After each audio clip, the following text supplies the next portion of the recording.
Tubaneriza Buena. I am truly happy that our third East African Teacher Education Symposium finally is taking place.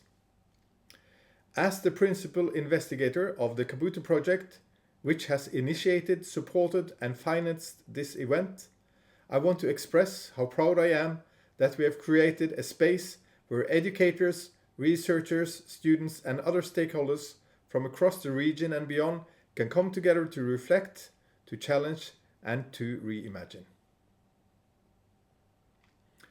Let me start by thanking Makerere University for hosting the symposium so generously, and especially the local organizing committee led by Dean Matthias Mulumba at School of Education.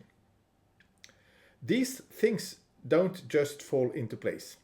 They are built through dedication, teamwork, and a shared belief that the conversations we have here matter. To everyone who's come to contribute, to learn, to listen, welcome. I hope these 2 days become not only a space for knowledge sharing, but for connection, curiosity, and mutual support. Why are we here? The theme of this symposium asks some big and important questions. How do we develop our curriculums, and why should we decolonize education? These questions touch on some of the very core of what education is about. What knowledge we teach, whose voices we prioritize, and what kind of society we want to shape. For teacher education in particular, these questions are especially important. Teachers have never only been content deliverers. We are also culture bearers, role models, and community builders. That's why we can't afford to treat the curriculum as a neutral or fixed one. We need to constantly be willing to review and interrogate it and ask, who is this serving? What values does it promote? What knowledge does it center? And what knowledge does it ignore or suppress?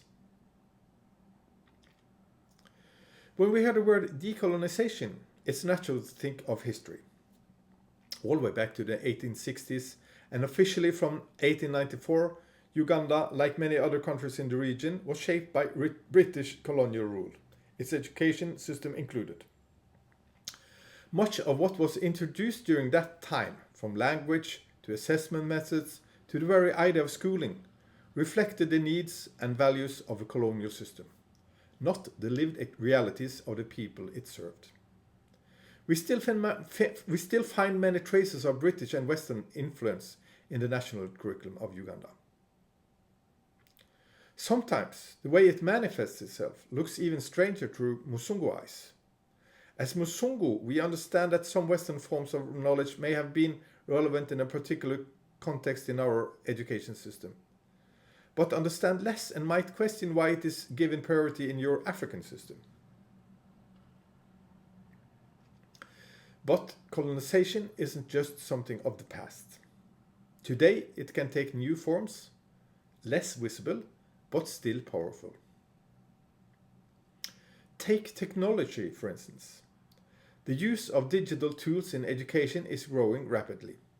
In many ways, this is a good thing. Digital learning platforms offer new ways to access information, new possibilities for inclusion, and broader networks for collaboration. But we also need to look at this critically. Much of this technology and the content that comes with it is developed in the global north. The design, the language, the frameworks, these often reflect Western values and perspectives, including the Western market-regulated capitalist system. So if we import these tools without thinking carefully about how we use them, we might unintentionally reinforce the varying inequality we are trying to overcome. And there's another concern: access. If digital learning becomes the standard but access is uneven due to infrastructure, affordability or geography, then we risk creating new gaps in education not closing them. So, in a decolonized perspective, the digital revolution in education is a double-edged sword. It offers opportunities, but only if we engage with it critically, contextually, and equitably.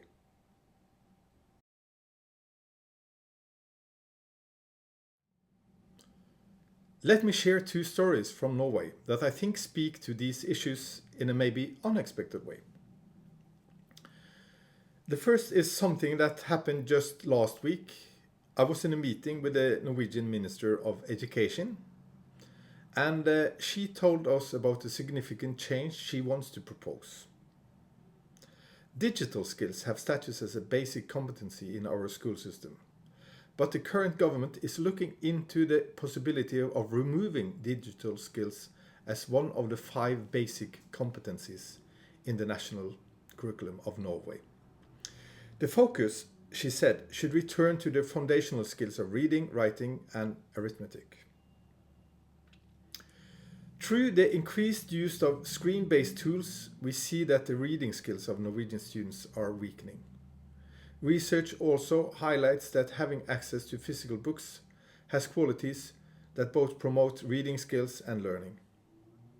In line with this, the government just invested equivalent of 10 billion Ugandan shillings into printed school materials. Books, not screens. This doesn't mean that Norway is rejecting technology, but it does show that even in a country with high digital capacity, there's a growing concern about the overuse of digital tools in education. Sometimes going forward means also looking back and asking again, what kind of learning do we actually want to support? By the way, I had the privilege of visiting Chambogo Primary School in May last year, and I was very pleased to see their school library filled with a rich representation of printed learning materials and books for their students. The second story is a more personal one. My wife has a cousin who once worked as a teacher in the Sami community in the north of Norway. The Sami are an indigenous people with their own language and culture, and many of them live by herding reindeer.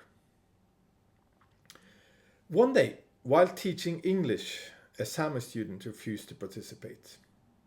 When asked why, the student replied, "Why should I learn English? The reindeer don't speak English." Now, that might make us smile, but at the same time, it's a deeply meaningful illustration. It raises an important question. What is the relevance of the knowledge we are offering in school? Does it connect to the lives, identities, and needs of the learners? In that moment, the student was resisting not education itself, but education that didn't make sense in his world. In Norway today, there is also a growing awareness of the importance of practical and vocational knowledge.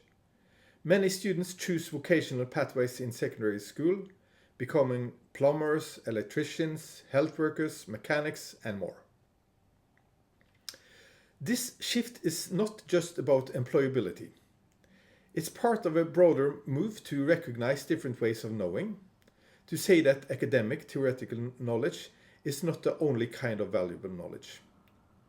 That being skilled with your hands, being useful in your community, and being connected to real-world problems are also forms of intelligence and learning.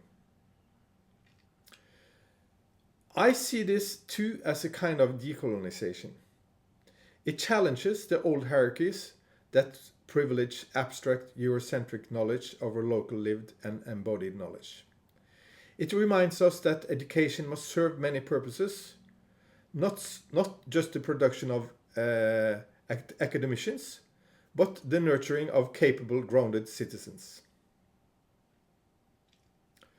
So where does all of this lead us? Too often we talk about education in binaries: traditional versus modern, Western versus indigenous, academic training versus vocational training, digital tools versus printed materials, and so on. But I think these either-or framings can be limiting. What if we tried a different approach? Not either-or, not even both and, but this with that. This with that means looking for connection points. It means asking, how can Western and indigenous knowledge systems speak to each other without one dominating the other? How can technology support local learning goals rather than replace them? How can we use new tools while holding on to old wisdom? It's all about blending with awareness, about honoring complexity, and most important, about always asking why. Even though I come from Europe, I see myself as part of this process too. Decolonization is not just an African project, it's a global one. It's also a personal one.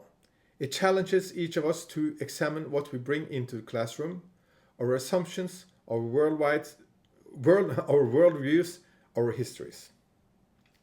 That's why I believe so deeply in the importance of dialogue. When we speak across continents, across traditions, across systems of knowledge, we have the chance to create something richer than any one of us can build alone. Before I finish, I want to share a Luganda proverb that I think captured the heart of this symposium. Amagisimuliru begugwao oguja heva monno. May we enter these 2 days with that spirit, with humility, with openness, and with a deep respect for the wisdom that each of us carries. To the presenters, I wish you the best of luck and thank you for your valuable contributions. To everyone participating, may these days spark new ideas, new connections, and new hope for what education can become. Thank you for your attention. Mwebale ukoja.